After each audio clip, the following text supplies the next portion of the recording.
right, let's take a quick look at this NATO Phonetic alphabet converter that I built.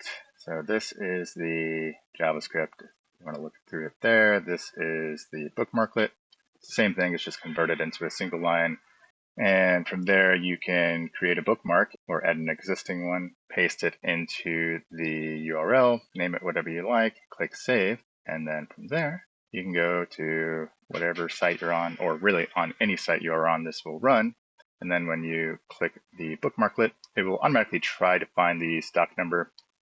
Then it'll try to find the bin number. Otherwise, this will just be empty. You can do standard conversion, or you can do car name conversion if you want to be fun.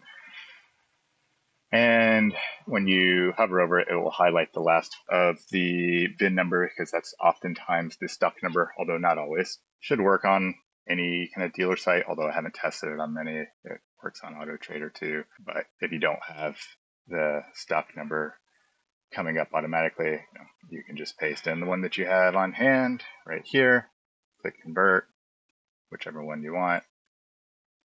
And there you have it.